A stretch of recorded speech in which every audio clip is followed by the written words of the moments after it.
Hey everyone, welcome back to a new video. Before we get started in today's stories, I wanted to mention something. So a good friend of mine and also a fellow narrator here on YouTube, Being Scared, is actually working on a movie. Yes, he's making a horror movie. When he told me about the movie and showed me the trailer, I was actually pretty blown away and I thought it looked awesome. Him and the cast and crew are actually trying to raise funds to actually put this movie in theaters. So if any of you want to donate and help make that happen, you can go to the Indiegogo link in my description. I think the movie looks awesome and has a lot of promise. I would go ahead and play the trailer right here for you guys, but I'm not sure if I'll get copyright striked or not. So I'll just have a link to the trailer in the description as well. If you like the trailer, leave a comment down below. And again, if you want to support this film and actually see it in theaters, be sure to click the Indiegogo link down in the description.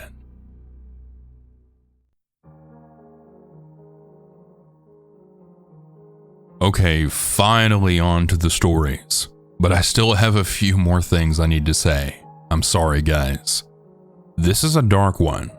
I haven't done any dark stories like this in quite a while, but some of these stories do mention sexual assault. So if you don't want to hear stories like that, please just skip off this video and listen to something else. Or you can just skip the stories that have that. I'll have the stories that mention that content labeled in the timestamps in case you want to skip those specific stories. The very first story is one of those stories. All that being said, if you're ready to get started, let's get into the stories. And remember to always stay hungry. This isn't something that I would normally share, and I hope that I don't regret it somehow. I'm not sure if anyone will hear this, but I'm sharing it in hopes that it'll inspire someone to stay safe, safer than I was. I'm not really sure if trigger warnings are needed or suggested here, but just out of consideration of others, I'd like to warn everyone that I'll be briefly mentioning sexual assault, with as little details as possible.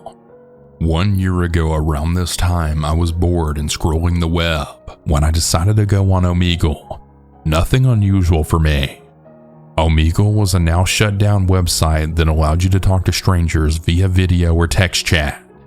It was around for a long time, and I used it frequently when I was younger as a time waster. There were plenty of creeps on there, sure, but I've had an equal amount of pleasant interactions and conversations on that website. On Omegle, you could type in tags, basically the keywords that describe the type of conversation or person you're looking for, and you can match with someone with the same ones. I always used alt for alternative. I feel like it weeded out a lot of rude people and connected me to more people my age. For reference, I was 19 at the time. I connected with someone who called himself Kane, and we started chatting via text.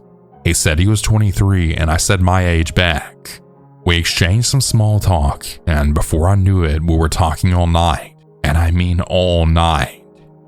We lived in the same time zone, and I'd stayed up until about 6 a.m. chatting about philosophy and life and our interests just because he was entertaining and I was having fun. We were talking about our general areas that we live in, and he said abruptly, "We should meet up sometime." I laughed, but it turned out he was serious. And it turns out we only live 3 to 4 hours away from each other, so he was really considering this. I'm an anxiety-ridden person, but for whatever reason, I thought that he might be normal due to the fact that I had just spent hours and hours talking to him and didn't pick up on any red flags. So I said sure, why the hell not? I know, this isn't an incredibly stupid mistake. I have a big heart though, and I frequently make the mistake of giving others the benefit of the doubt. So just like that, we had started planning a camping trip. He was set on doing it just days after that morning because that's when he was off work next. I agreed because I didn't have anything to do at the time. I asked for his number so we could talk somewhere else other than Omegle about the trip. He gave it to me. I texted it, and I noted the messages showed green on my iPhone. This indicated that he was using a Samsung or Android. Teasingly, I said something along the lines of, "What's up with the Samsung?" After a few minutes, he texted back saying that he had 2 phones and that one was for work. That was the first red flag that went off in my head. Why would he need 2 phones for work at his age? I mean, of course, there's possible reasons, but it just set off that intuitive feeling, one that I regret not listening to. I asked what his job was, and he said that he worked for the state. He added that he isn't allowed to share details about his job because he signed papers saying that he wouldn't, and that he could get fired if he were to violate this agreement. I was still weary of this, but I just figured that he worked for a police station or the town council or something to do with law enforcement, and that I was probably just overthinking. Days passed and the date for our camping trip approached quickly. He wanted to take me to someplace close to where he lives, Nimham Mountain in New York. Don't worry, this isn't near my house at all, and I don't give a damn about violating his fake privacy after what he took from me. Obviously, I wanted to do at least a little research about where I was going, so I popped the name into Google. A bunch of results popped up about the soil on Nimham Mountain being contaminated with arsenic due to the old mines in the area. All of the government and state articles I read said that it was still safe to hike there and that you should wash your skin and shoes after hiking. I still had a feeling of unease about the whole thing though. I texted Kane and asked him why we were going to some place that could potentially be dangerous. He assured me that nothing would happen, and he said he chose the spot because it's somewhere he and his friends frequently camp. This slightly reassured me. He does know the area better than me after all. My parents are definitely over-suspicious of everyone. Strict is also a safe word. For good reason though, they're just protective. I told them that I was going to meet up with a friend that I met over a video game, and that I already knew him for a month. I knew this would be less likely to freak them out than the truth. They were adamant that this was a horrible idea, but finally let me go off when Kane pulled into my driveway. He didn't come inside and waited outside of his car for me. After a brief introduction, my mom rushed out to meet him and asked a few questions about the area we were headed off to. Then we were off. We pulled into a Starbucks by my house so he could get a coffee, since he was really tired from the drive up. We sat in his car for about an hour and a half afterwards. During that time, he had asked me to rate the playlist that he put on, and he showed me how he writes down every song that he likes in a little notebook that he kept in his car. I thought it was weird, but kind of sweet. Like, what guy these days writes down songs? After an hour or so passed, I told him we should get going so we can get to the campsite before dark. He just kept saying 5 more minutes. After about 30 minutes of insisting we needed to leave to make it on time, he finally let us start on the road. While we drove the 4 hours up to our destination, Kane mostly talked about himself. He told me long stories about his friends and a girl that he used to date that he doesn't like. I thought that was strange. Who talks about another woman to a girl like this? After telling stories for about 2 hours, I tried to deviate to a brighter topic, and I asked what kind of things he's into hobby-wise. I already knew the stuff that he told me online, but I was trying not to suffer from awkward silence or any more of his weird ramblings. He said that he thinks that eating healthy is important, and that people who eat junk food are stupid. He also says that he only wears sustainable clothing that's made from cotton or wool. I don't have a problem with being sustainable, but he was saying it in a really obnoxious way. Then he turned to me and asked the first question about me since we got in the car. So what brought you to Omegle? I told him that I was bored and that I like meeting new and interesting people, and that was about it. He nodded slowly in thought and grinned, showing the most expression that I've seen on his face so far. He said that he likes to go on Omegle and tell people that he's a soldier in Russia, and that he was torturing people as he spoke to them. I kinda just sat there in silence and just stared at him, waiting for him to say that he was just kidding and that he just has some messed up sense of humor. But he didn't. He just laughed and said, "What?" As we neared the campsite, I mentioned that I was getting kind of hungry. He said that we can stop at a Whole Foods before going to camp for the night. In my head, I sighed about this, knowing he was probably going to judge me for whatever I picked out there. But it wasn't a problem for me, and I was hungry, so I agreed.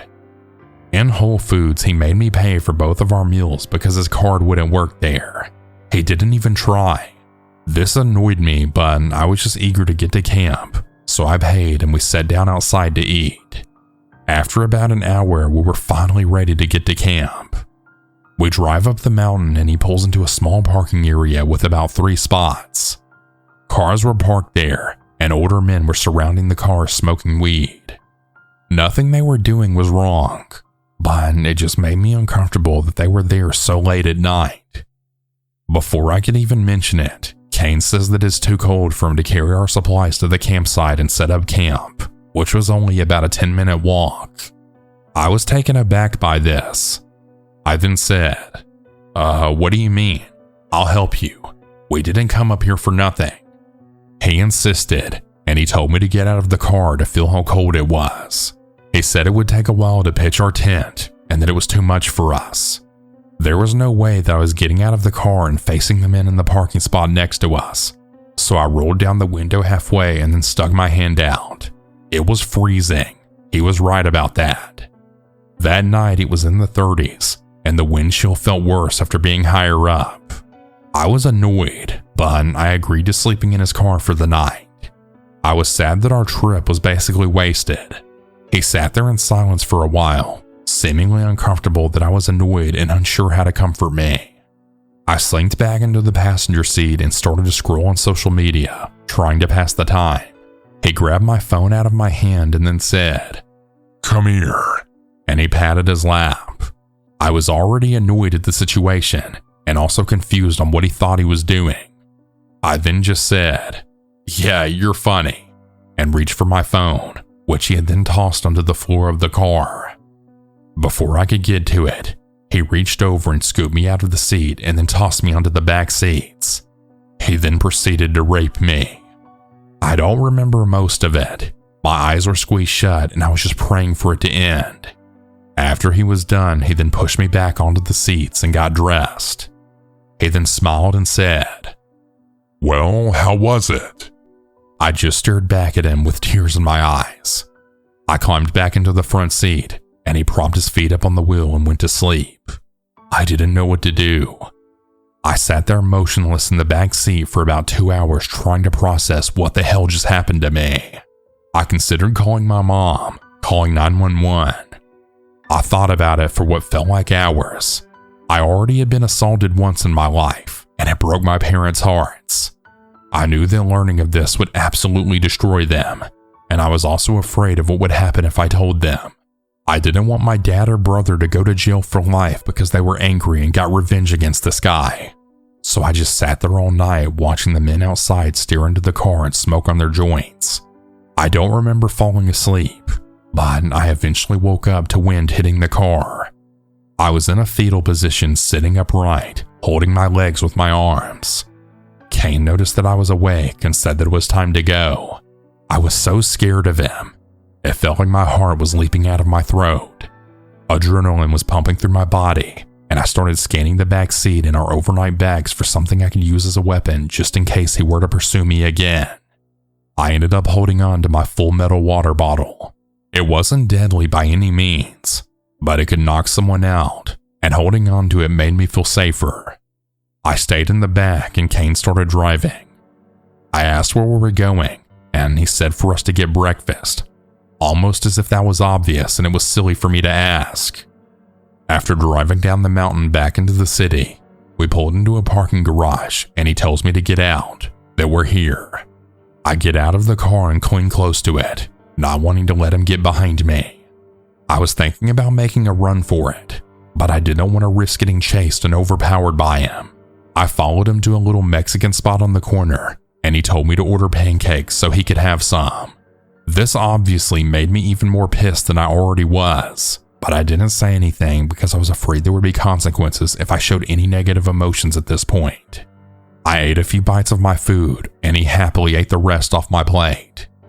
He paid quickly with cash and took me back to the car, where he laid down in the back seat. He said he was going to take a nap because he didn't sleep well last night. I didn't want to argue with him, so I let him sleep. How could he sleep so soundly after what he did to me? He slept for about 3 hours. The whole time I was watching YouTube videos, trying to calm myself down and keep a clear head. It was around 9 a.m., and around this time my mom was waking up and texted me saying that she wants me home. I told her that Kane was taking a nap and that I would be home soon. She didn't like the sound of that and insisted that I come home immediately. I was happy to have a reason to get the hell out of there, one that might be convincing to Kane. I woke him up and he became angry with me, saying, "Don't wake me up next time. Play on your phone. Watch TikTok or something." I was shaken, but I managed to say that my mom wanted me home and that we needed to go. He said to let him sleep for 30 more minutes, and he told me to set a timer on my phone. I did. 30 minutes felt like 30 hours, and once it went off, I woke him once again. This time I filmed myself waking him up because I was really afraid of what was going to happen. He was angry once again, and I told him that the 30 minutes was up. I asked to leave, begging him to leave, and he just said no. Over and over, he said that we aren't leaving yet. I was shaking uncontrollably, but I put on a brave face and pretended like I was being playful. "Okay, I'll just get an Uber then," I said. I turned around and started to open the car door when I felt his hand grab my shoulder and then dig into it, yanking me back in place. I honestly think I blacked out from fear for a few seconds. He then said, "What the hell do you think you're doing?" His hand was still on my shoulder, his fingers squeezing into my skin. My mind was racing, and I was on the verge of tears. This caught my eye, and I quickly played it off by saying that my mom would call the police or come to get me if I wasn't home soon. I had also mentioned earlier that my dad works in law enforcement, so this was a little bit more believable of a lie. At the mention of police, something changed in his face. He looked frantic. He let me go and then happily agreed to drive me home. I felt a deep relief, the deepest relief I've ever felt. I then swallowed the lump in my throat as he climbed to the front seat and started our 5-hour drive back to my house. The drive back was much quieter than the drive up. I didn't say anything unless he initiated. I just gripped my phone in my hand and tried not to make eye contact with him. I wondered if he had any remorse for what he did in those moments. When we reached the town where I live, it was 11:30 at night. Kane pulled into the main strip to get to my house, and I saw flashing lights behind me. My instinct was to be terrified because my dad is a cop, so I've always made extra sure not to break any traffic laws. The police pulled us over, and 2 men stepped out of the cop car. I frantically rolled down my window so they could see my familiar face, the daughter of their boss. One of them greeted me and looked both concerned and disappointed that I was in the car with someone getting pulled over. The other cop told Kane to get out of the car while I explained what we were doing out so late. I spared the illegal and horrific details. I was tired, scared, and I needed to be safe in my own home. I also didn't want them waking up my sleeping dad with such bad news. I overheard the second officer ask Kane about his info, when he then said, "What's your name, son?" Kane fumbled and he said to speak up. The name he gave was not Kane, and he told the officer he was 22, not 23. My heart sank into my feet as I sat motionless while they explained to Kane that he missed a stop sign and that they're letting him off with a warning. They told me to get home, and I nodded my head. When we pulled off, I let my emotions take over, and I started screaming at the stranger I was sitting next to. "Why did you lie to me? What the hell's wrong with you?"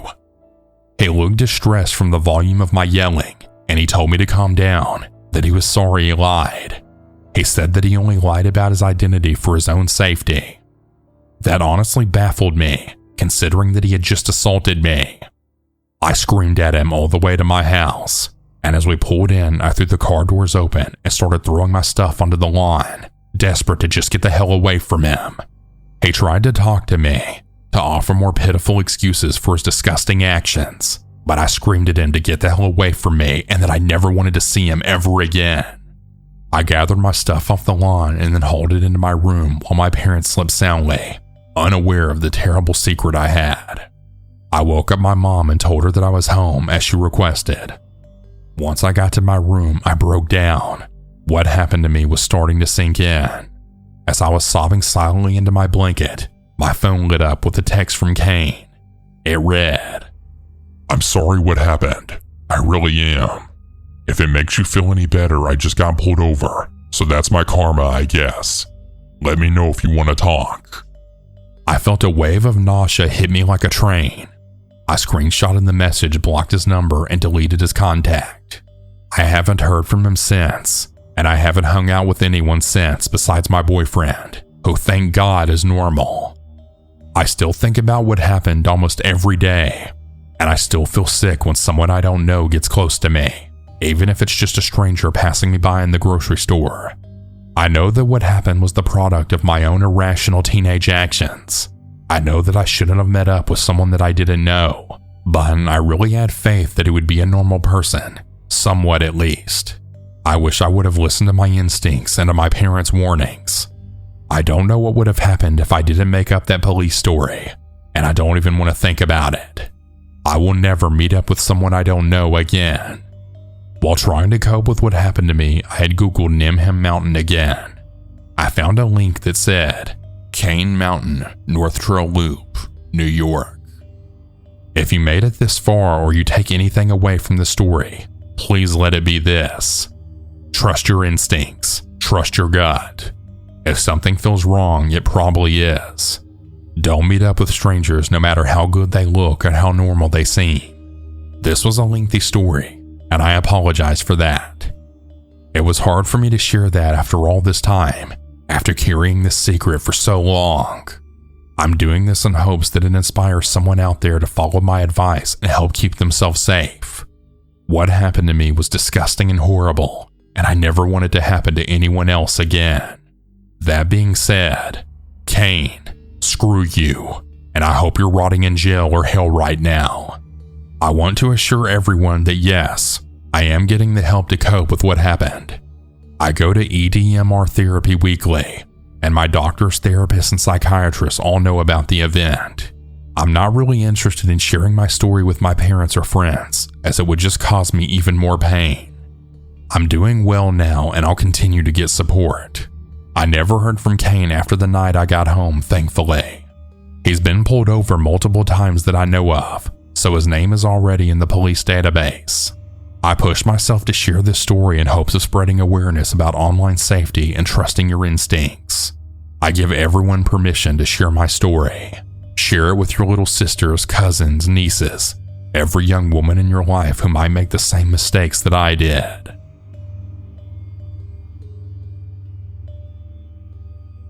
My name is Devin, and I'm a 33-year-old female. When I was 10, my mom, stepdad, and sister lived on a 10-house cul-de-sac right off a very busy street in our city, but was still considered quite safe. One day I was playing outside in the front yard with our weenie dog who barked so much that we actually named him Woofits. Woofits and I were playing out front around maybe 5 p.m. or so it was still light out. All of a sudden, a black sedan came pulling up in front of my house, and then a middle-aged man got out and started walking towards me, asking if I knew where Gary lived. I replied honestly, telling him that I didn't know anyone by that name, and that he must be mistaken. As I'm telling him this, he continues walking closer and closer to me, asking me if I can just hop in his car and help him find Gary's house because it's one of his son's friends and he can't get a hold of him. I repeatedly told the man no and that I didn't have any information to help him. Keep in mind, Woofits is outright losing his crap the entire time and causing a ruckus. Right about that time, he had made it to about 10 feet away from me, extending his hand and still attempting to coax me into the car with him.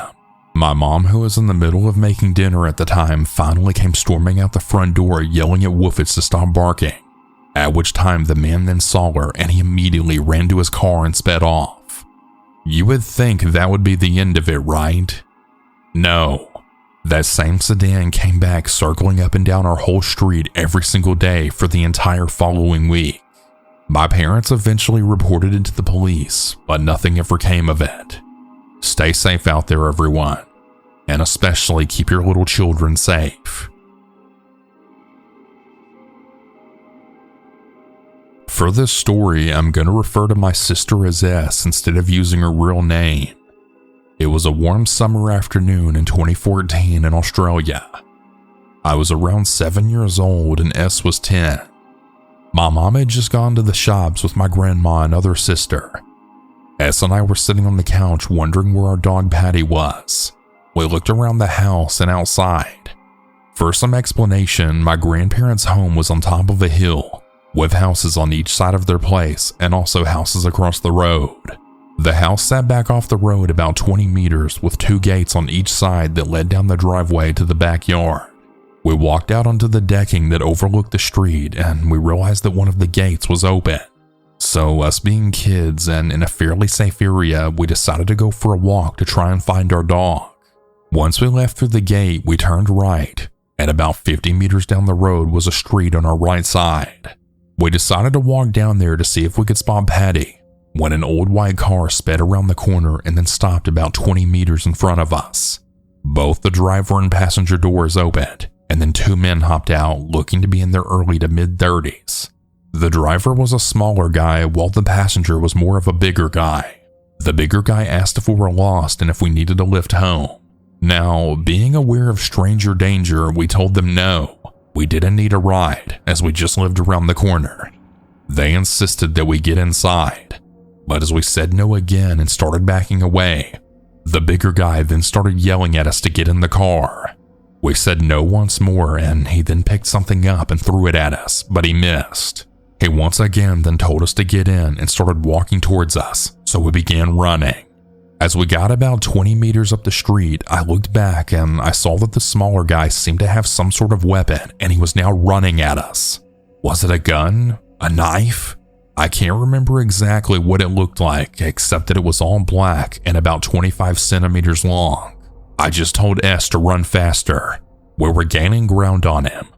Once we got to the end of the street, we ran into the front yard of someone's house and then hid behind their fence. We heard their car start up and then drive down the other end of the street. We then decided to book it home. We got to the gate and Patty walked up from the left side of the road. We grabbed him and then ran inside. I forgot to mention that my grandpa was still in the house. We called out to our grandpa and he then came up from down in the shed. We told him what happened and he just told us to go wait upstairs, as our mom would be arriving home any second. We sat at the window looking out for the car, as we were going to try and get the plates if they happened to drive past to report to the cops. Lo and behold, they drove past, looking out their windows, I'm assuming looking for us, and they went around the block a few times. The car was all dirty, so we only got 3 letters of the license plate. We called the police once Mom got home and told them everything, but unfortunately, nothing else ever came of the situation. I know this story isn't as exciting as the others, but it sure was the scariest thing to ever happen to S and I. I'm very glad that we knew when something was off and didn't get in the car with the strangers.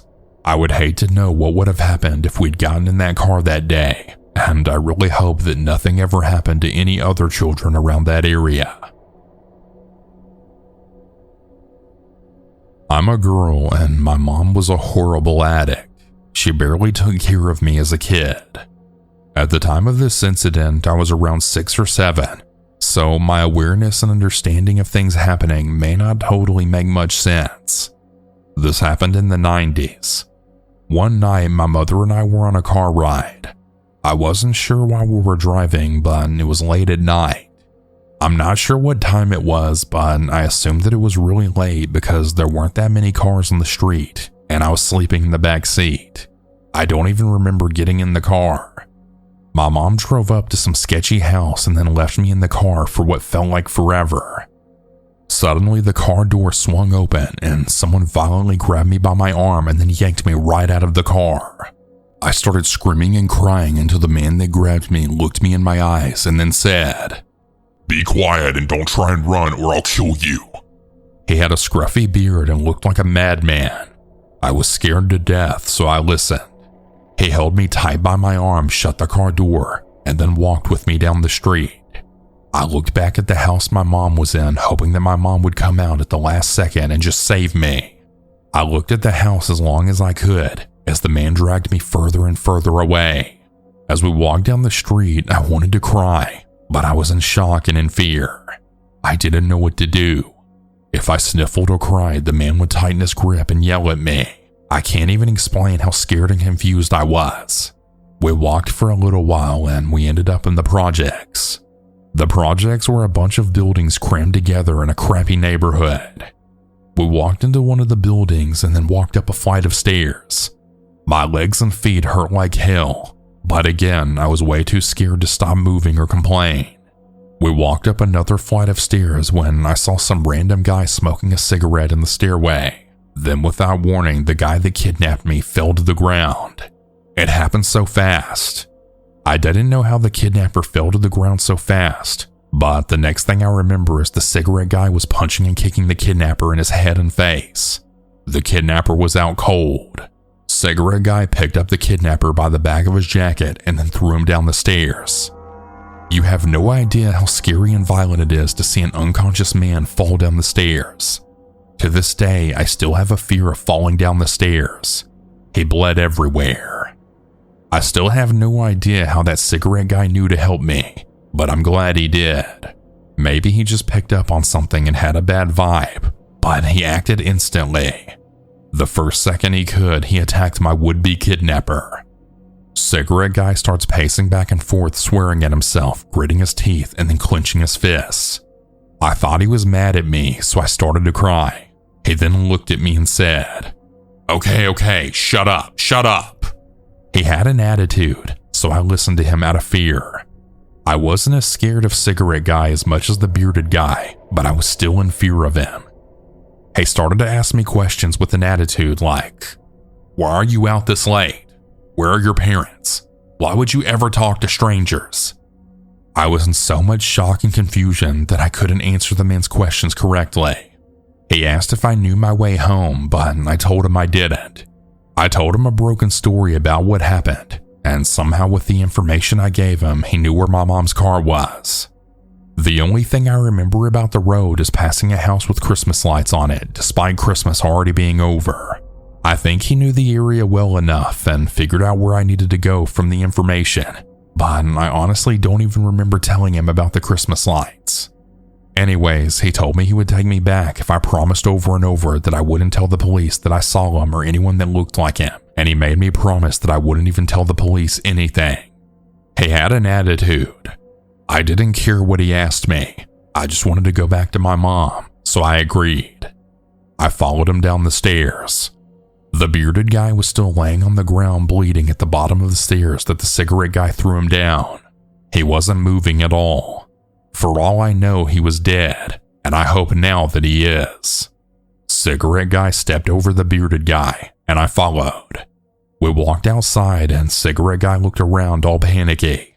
I remember him telling me, "The police don't like me." We walked out of the projects, and my feet still hurt. Cigarette guy was walking fast in a panic, and I had to basically jog to keep up with him. I started crying, and he had asked what was wrong. I told him that my feet hurt, and I remember him sucking his teeth and then picking me up with an attitude. He kind of awkwardly cradled me in both arms. He walked down the road for a moment. I then remember him swearing and running behind a house or a building. A cop car was driving down the road. He then put me down and told me to run to the police car. I tried to run, but my legs could barely move, and I was scared. The cop car kept driving and rode away without even seeing me before I could even get remotely close to it. He kept swearing to himself as he then picked me up again and then ran down the street. He took me behind a lot of houses and hid from every cop car that drove by. I assumed now that the police were looking for me. He carried me in both arms running fast down the road when I then saw my mom at her car in the distance. She was now surrounded by the police. Cigarette guy put me down and told me to run to the police. I got so excited that the pain in my legs just disappeared. He put me down and ran away. I ran towards the police and my mom picked me up and hugged me tight. The police then started to ask me and my mom questions. I don't remember too much about their questions, but I remember my mom telling the police some convoluted story that just didn't make any sense. She basically just told me not to say anything, and I didn't really say much, but I really cried a lot. We then went home. Days later, my dad picked me up and knew something was wrong. I told him everything. I never lived with my mom again. When I grew up and had to think about that day, I really never forgave my mother. Not too long ago, I had asked my dad what he remembers about the situation, and he told me what he thinks happened from what I explained to him a few years ago.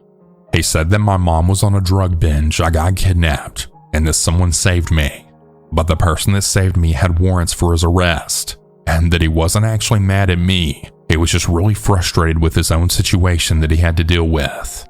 Imagine being a criminal on the run and now you have a kidnapped girl with you and you just beat up a guy half to death.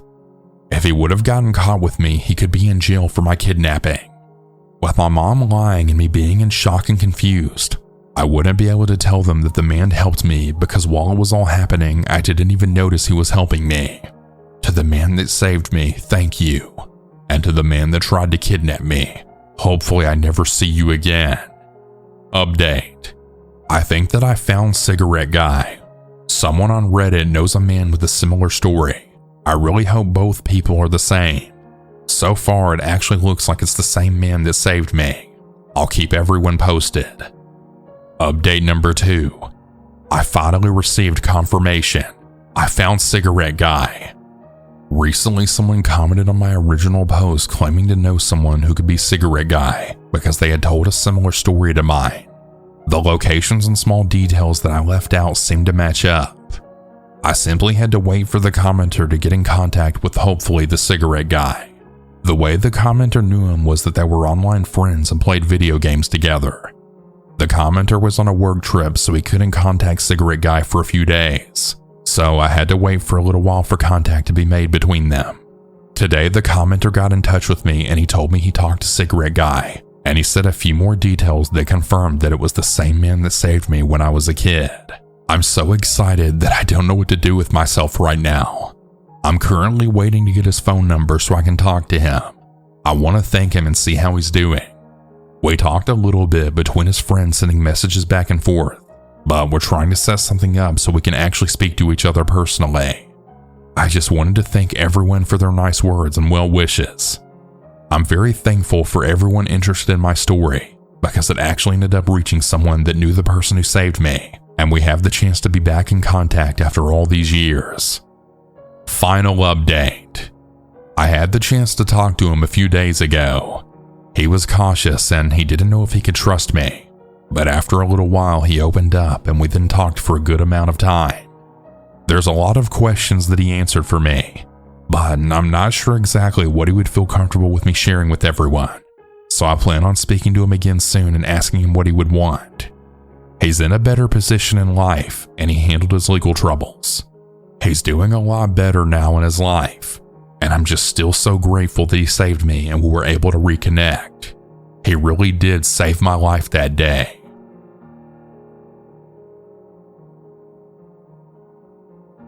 This is something that was super traumatic for me, but it was never discussed again in my household. I was talking with my mom about it the other night, and she still didn't really say much. I thought I would share my thoughts with you all. When I was 13, I got a Dell desktop for school. The internet was fairly new for me back in 2003.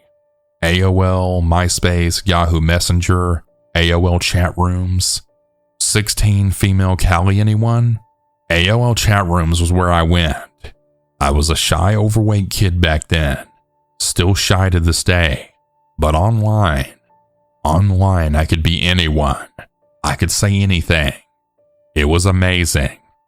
I discovered so many things when I got on the internet, but if I could be anyone, so could someone else. Thus, how I met one 27-year-old man. One night I logged on. The AOL dial-up sound still makes me feel uneasy. I was sitting in my cold, dark kitchen. The computer was there so I could be monitored. It was just me and my mom though, and she was always working, so no one ever actually monitored me. Plus, she had no idea how to use a computer, so I got away with a lot. I was bored, so I hopped into an AOL chat room. I lurked for a bit. Then 15-year-old female here in the chat. I was really 13, but saying I was 15 made me feel so much more mature. Private messages then started coming in. "Hey, my name is Rob. Where are you from?" is how it started. I told him where I was from, that I was in high school, which wasn't a lie. My school was from the 7th to 12th grade. You? I then put in the chat asking him the same. 19 male, New York. Oh man, was it cool to be talking to an older guy. And boy, was he cute. I honestly don't really remember that much. Maybe I blanked it out. Maybe my memory is just shot. I do remember emails back and forth, the occasional phone call. I remember finding out that he was talking to another girl and I wanted to break things off, but he begged and pleaded until I caved. Then the let's not meet part. I was nervous. He had never asked for a pic. He never really asked for much from me. Just the emails back and forth. A phone call a day. But somehow he made me feel safe. Made me feel wanted. Cared for. He drove from New York to West Virginia one day. My mom worked right beside my house, so he parked about a quarter mile away and took the back alley to enter my house. My friend was with me when he showed up, but she was scared when she'd seen him and then ran out the back door. I maybe should have taken a hint from that, but I just stood on the back porch with my head down. I was given a hug as he led me inside. Not 5 minutes after being there sitting on the couch did he move things further, then even further into my bedroom. I won't get into the details on what happened next. I assume that most of you can guess. After that, he left. He gave me instructions to get in his car after I got off the school bus and we'll go on a date. I had no idea where he was staying. I lived extremely far in the country, an hour's drive from the closest hotel. The next day I get ready for school and then ride the bus for the 45-minute drive. As soon as I hop off in the school parking lot, I get directly into his car. No one noticed. No one said anything. We drove around. We never even go on a date. He just finds different places to park so that he can use me. I noticed a photo of another young girl, 15 or 16, in the visor of his car. I question him. I actually believe when he tells me it's his cousin. Believe when I question why his hairline is receding so much. Believe him when he tells me that I can't see his driver's license because he left it in the hotel. Believed him when he said that he loved me. I get dropped off at school, super sad that he was going back home, all with promises that he'll call. Once again, everything feels very fuzzy. I can't remember many emotions from this time. I do remember that a few days later, my mom said she found out that I skipped school with a man and that I was never allowed to see him again, and that was that. I do remember sending an email. I do remember a late night phone call. I remember saying that I wish I could just live with you.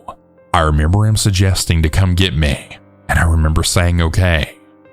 Days later, by the time he made the drive again, I was really feeling iffy about leaving my mom.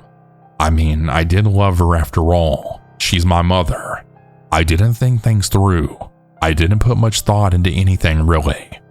I packed a few clothes in a suitcase, forgot all underwear. That is one of my sharpest memories. I felt bad that he drove 8 hours to get me, so I actually left in the middle of the night. I got in the car with him and his cousin, and he got in the back seat with me. He proceeded to have sex with me while his cousin drove, then got back in the front seat. This happened a few times between my home and his. The drive took forever. I had nothing to drink, was offered nothing when they got something. They stopped to nap at a rest stop, and I attempted to collect call to my mom, which was disabled on our phone. I dug around for some change to get something to drink, but I couldn't afford anything in the convenience store, so I drank out of the truck stop sink. Hours later, we park a block away from his house while he runs in to get something. I'm sitting in the back seat waking up from a nap when around 8 or so men and women in black suits surround the car, screaming for us to get out with our hands up. My first thought was, damn, my first 10 minutes in New York and I'm already being robbed. I'm absolutely terrified. I get out and a man pulls me over to the curb while the other officers force his cousin onto the ground. All the while they're asking my name and age, telling me to tell his cousin my age. I'm put in the back of an unmarked car, driven to the NYPD, right past reporters, cameras, and news trucks. I'm then snuck into the back of the station. That's where I then see Rob in handcuffs for the last time. And for in-love 14-year-old me, this is devastating. I'm then taken into a room and questioned for hours. I'm then taken to the hospital. Then a hotel where a nice woman brings me Taco Bell and stays with me as I fall asleep. The next day, 2 FBI officers escort me home on a plane. When I get off, I'm then greeted by police officers, my mother, and a horde of news reporters. I later found out that when my mom reported me missing, the police didn't really want to do much. They didn't even take the picture of me. She had his license plate number. She remembered seeing his car parked by the road that first meeting. She took note of it since it was an out-of-state car. Good thing for her being vigilant. I find this is the only reason that I'm alive today. The police said they would look into it, but that wasn't enough for my mom. She contacted a family friend who in turn contacted the governor of West Virginia, who then in turn made the police look further into it. After they ran the license number, they looked into the man and found out who it was. That was when they issued an Amber Alert, noting that I was in extreme danger. My cousin told my mom that he looked at Rob's rap sheet and it was a mile long, but wouldn't tell my mother what was on it for fear of scaring her even more. I never went to court, never went to any hearings, but I did fall into a horrible depression. My friends' parents wouldn't let them hang out with me. People spray painted slut on my locker at school.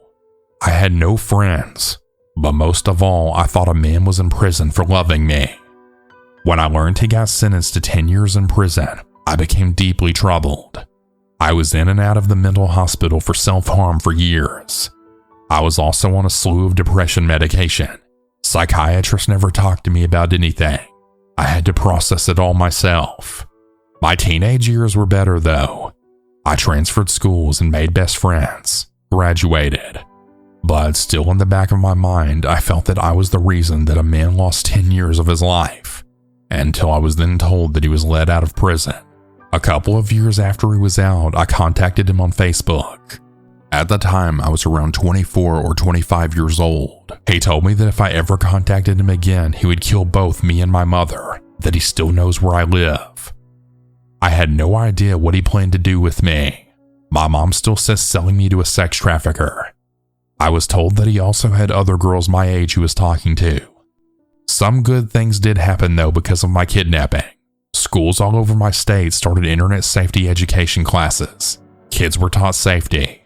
Parents were taught how to keep kids safe. No other girls were taken by this man. So to the man who ruined so many years of my life, I'm 29 now. I am happy, healthy, and have zero remorse now that you're listed as a level 3 sex offender and that you were in prison for so many years. I was very lucky. I was lucky I had a mom who never gave up. I was lucky she raised me. As a single mother, I know it was hard on her. She had to deal with my depression, my anxiety, my acting out. She would visit me every single day that I was in the mental hospital as a teen, which totaled about a month at 3 different times.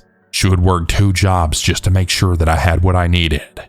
Take me after working a 12-hour shift to an alternative school because I was kicked out of regular school for self-harm. A lot of people don't understand how intoxicating it can be to have someone older and experienced interested in you. How that feeling of falling prey to someone lingers with you always. If you have kids, please check what they're doing online. You may trust them, but don't trust the creeps that linger. They're out there. While your kid might be smart, and you know that they would never do anything crazy, it never ever hurts to actually check.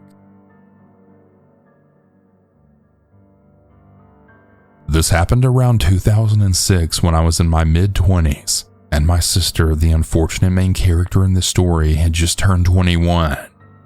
At the time, she and her boyfriend lived with my fiance and I. On weekends, we went out to one of the 2 bars that had karaoke, air hockey, etc. This particular night, we were at the bar further out from where we lived in the city, a good half an hour by car. Everyone was having drinks, socializing with people we knew, and singing karaoke. It was one of those places, lots of regulars, nothing out of the ordinary really, except that night my sister started hanging out with these 2 older women who had a liquor store in their purses and were quite sharing, although I didn't know it at the time, as she tended to drink a lot more than me. That was a score for her. Less money spent on drinks, but she ended up far more hammered than usual. Towards the end of the night at around 1:45 a.m., she was really drunk. The aforementioned fiance, my sister's boyfriend, and I were all in a heated air hockey game, planning to leave as soon as it was over. She walked up to us and said she was going to smoke a cigarette outside until we were done. Nothing unusual. Everyone did that. About 5 minutes later, we paid our tab and walked out, but she was not in the porch area where smokers congregated. Okay, weird, but not alarming. We went out back of the bar to check for her, inside, in the restroom, and in the large parking lot too. It's notable that this particular bar was in a business park, so there were multiple businesses that were closed, as well as the Mexican restaurant next door that had just closed as well. We searched and searched, asked everyone that knew us and even those who didn't if they had seen her. No one had. I asked the workers from the restaurant that were sitting outside as well. They seemed nervous when telling me they hadn't seen her, but I didn't really think that much about it until much later. By then, I was in a full-on panic after trying to call her cell about 15 times only to have it go straight to voicemail. Being a bit inebriated myself, I had started searching for her. I went as far as to take off my heels and started running down the highway searching for her, as honestly, there had been times where she would start walking home in the past, though never from this place, as it was so far away from where we lived. The fiance and her boyfriend thought we should go to the house and see if she got someone to bring her home. Seemed unlikely, but not heard of. We get home and she's nowhere to be found. Just as we were about to head back and I was going to phone the police, I had received a call from the police department on my phone. They indicated that they had my sister, but that there had been an accident and I needed to get down there. We were rushed to the police department where we were taken into a room with my sister. Her face was red from obvious crying, and bruises were starting to show on her arms and chest. She said that when she told us she was going outside, she thought we said we were leaving then, so she walked to the car. After a few minutes being drunk and tired, she sat down up against it to wait. A van pulled up, and then a young man was asking her directions to somewhere. She walked closer to try and explain, when suddenly the back door flew open, and then two other men grabbed her and then threw her in, taking off.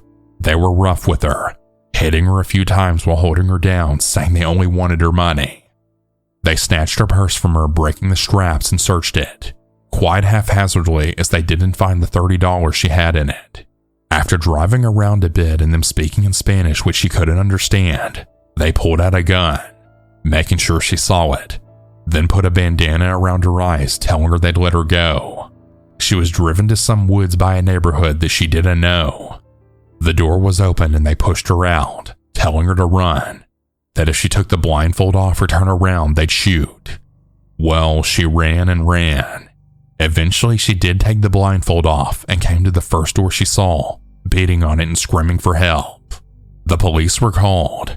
She was picked up, and now we're back to my being there, hearing what I feared had happened. We filed a report. The police did a search and located the bandana she ripped off, but as she was so intoxicated and terrified, she wasn't able to give a clear description of the van other than white older model, or the 3 occupants other than young Hispanic men. The investigation turned up nothing, as no cameras caught any of this. Hell, we even had detectives in our home who said, "Look, we need the truth. If you got drunk and just went home with someone and didn't want your boyfriend to find out, we will file charges on you." Aside from the bruises, broken purse, and her trauma, there was nothing concrete to go on. That was unpleasant. I'm still fairly convinced someone at the restaurant knew something given their suspicious behaviors when I asked about her, but the police were never able to find that link. All said and done, the guys were never found. We eventually just moved on in different states. It's now just a story in our lives.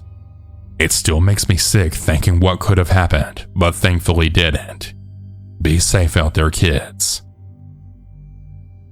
Hey everyone, that's about it for today's stories. If you have your own story that you would like to send, you can send it in at southerncannibal.com, or you can email it at southerncannibalstories@gmail.com. I look forward to telling your story. Have a good night or good day, everyone. And remember to always